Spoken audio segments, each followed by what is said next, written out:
What does the Bible say about women in ministry?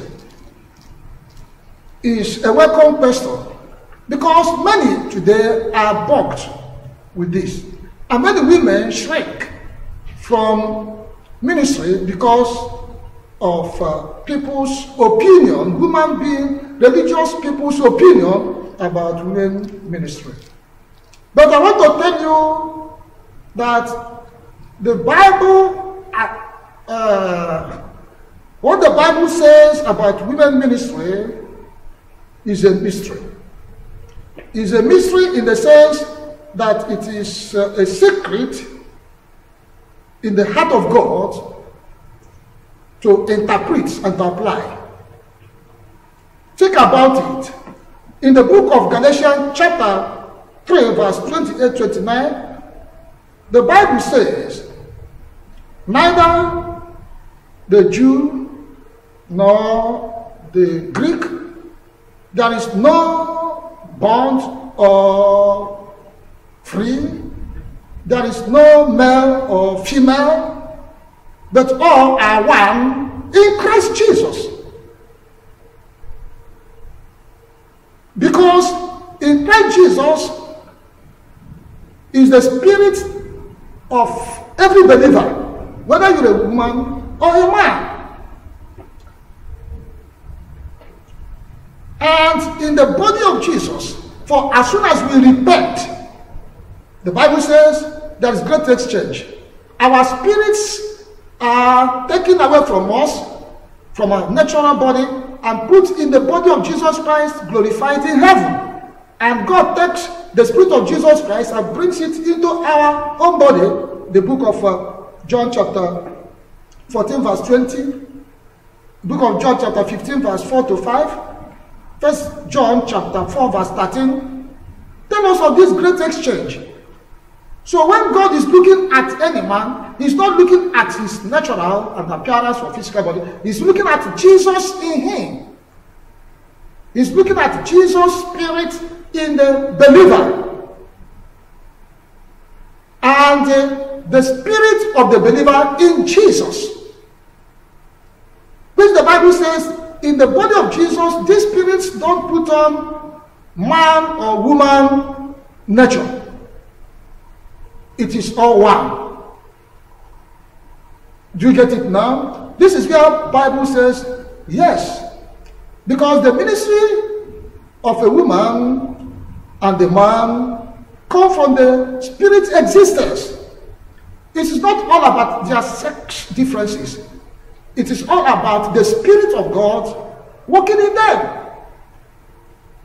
Then I call it mystery, left to God to interpret, in the sense that in the same Bible, 1 Timothy chapter 2, verse 11, 12, 13, and 14. The Bible says, I do not want women to speak in the church, but let them be subjected to silence. Then he said in verse 13, I don't want any woman to usurp authority of the men in the church. Let them not teach. He gave a reason in verse 14. He said, because Adam was first created before the woman Eve. But it is Eve that was deceived by Satan and not Adam. So maybe God was afraid of the woman nature, which is like weak in upholding the truth of the faith of Christ. But nevertheless, it is not all about me. It's all about Jesus in me.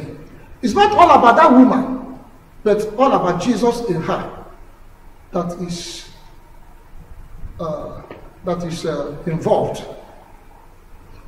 Therefore, I would encourage you to listen to this video, because we are going to explain it unto the end. At the end, it will be balanced. You'll be able to see why I said it is a mystery for only God to interpret and apply. And the knowledge of the information we shall give you now in this video will change your life and ministry. If you're a woman, you'll be encouraged to do ministry.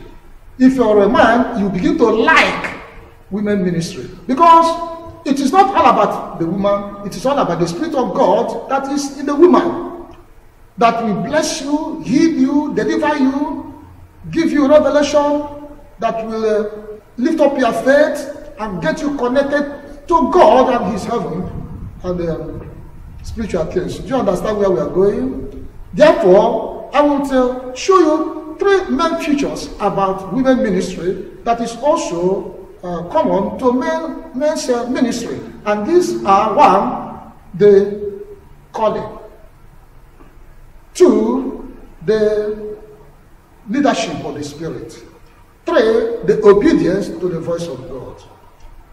Let's take number one in the calling.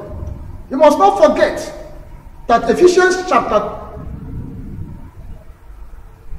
4 verse 11 to 12 tells us that God has instituted or ordained 5 ministerial offices in the church: the apostle, the prophet, the evangelist, the pastor, and the teacher. That they shall be in the church to give the church direction in political and in spiritual. So that when you are an apostle, you are in charge of leadership, authority, decision, and policies, as well as teaching and ministrations, as of the priestly office. That's the apostle. And it is so in these 5 ministerial offices. But they are to guide, edify, grow the followers in a ministry, which is called the church. And it is not all about the woman's nature, but all about the spiritual nature of the believer and of God. Think about God. In the days when Israel could not have anyone qualified to lead, a woman was chosen, called Deborah. The book of Judges, chapter 4, verse 4. The Bible says that Deborah was a prophetess, and God anointed him to be a judge over Israel. That was 40 years, during which time the only man that could have been near to qualification was Barak. And Barak was asked to come and lead the war. Barak said, "No, Deborah, I'm not going to go if you do not go with me." You cannot see, the case was settled. Deborah said, "I'm going to go with you." And when he went with him, he was so courageous and fought in the war and won, and guided and led Israel for almost 40 years. Who did it? God. Through what? Through the gift and calling of the prophet, of Deborah as a prophetess in the office of prophecy. So Deborah was speaking what God says, and Deborah was acting on God's guidance and leadership. And that is why she was successful in ministry of leadership of an apostle. Even today, in the contemporary society, such as when 18th century, 19th century, somebody like Maria Woodworth Etter in America arose, and he was known as the woman, a demonstrator of miracle, of spirits of God, of spirit of God. She proved herself. She was moving, the Spirit of God was moving her wonderfully, that miracles were accounted. The lame walk, the blind see. Souls were trooping into the kingdom of God through her ministry. And there were many millionaires, men of fame and of reputation, who came seeking God under his ministry and was able to rule them, direct them, give them policies and authority, and tell them what to do, and they were obedient to it. Though there were others who would not agree But that has nothing to do with her. It's not all about her. It is all about God in her spirit. God will tell her what to do, and God will give her people to follow her. Do you understand? That's the point. And then came also another one called Amia. Amia Semple McPherson came up with, she was a woman of destiny. She didn't feel like preaching the gospel or leading people because of the persecution of that time and the way religious people looked at women in ministry. But she virtually found herself leading people, leading men. So much so that she was able to build a cathedral that could accommodate over 5,000 of people at that time. And today we are told that she is a mother of the Foursquare Church because she was carrying the banner of Foursquare. Do you understand? She was a woman and was able to establish a church that was able to pass through generations unto our own today. God approved it because God called her to it. And then you get Catherine Kuhlman, who also was a believer of miracles. And miracles of every kind happened under her leadership and authority in the faith. How then do you say that God cannot approve or has not accepted the leadership, the ministry of a woman with all the evidences before us? So that's why I say that God approves and accepts.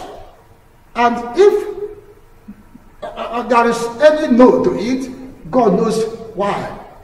He would not want a woman in a particular place at a particular time to be a pastor.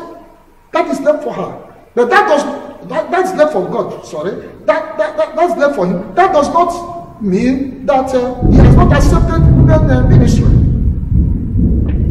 So is the calling. Then we also see the second future, which is the leadership of the Spirit.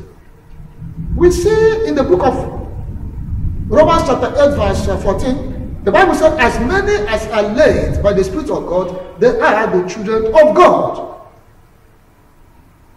Not as men that we are led by the Spirit of God, as the children of God, but both man and woman, whosoever that believes in Jesus, he becomes a son of God, born of the Spirit in his or her spirit being. And so if the Spirit in a man, that is Jesus Christ, is telling somebody, is telling the man, go and preach the gospel, will the man refuse? And if it is in a woman, will the woman refuse? Who can resist God when he begins to move in your spirit? That is why God accepts women ministry. The third one is obedience. Hebrews chapter 3:7 says, when you hear his voice today, when you hear his voice, do not harden your heart as in the days of the wilderness, when your fathers provoked him. Today, if you hear the voice of God commanding you, go out and preach the gospel. Go and preach. If you close your ears and harden your heart, that is disobedience, and you will pay the cost. So a man can refuse to obey, women can refuse to obey. There is no difference.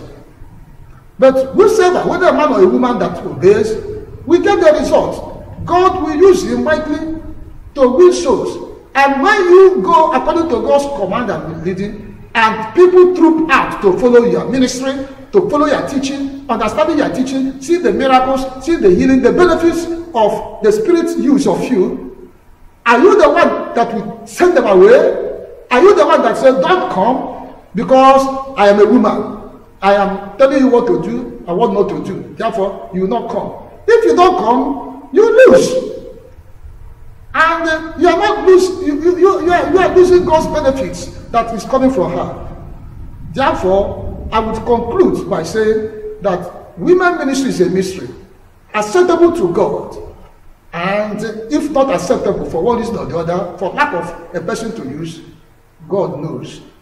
I encourage therefore women to respond to God's calling in their lives, God's leading in their lives, God's voice in their lives, and they will be able to do exploits in this wicked and perverse generation. And of course, they will have reward in heaven. May God bless you if you are one. My name is Reverend Wilkie Ozo, the senior pastor of the Christian Faith Center and Church.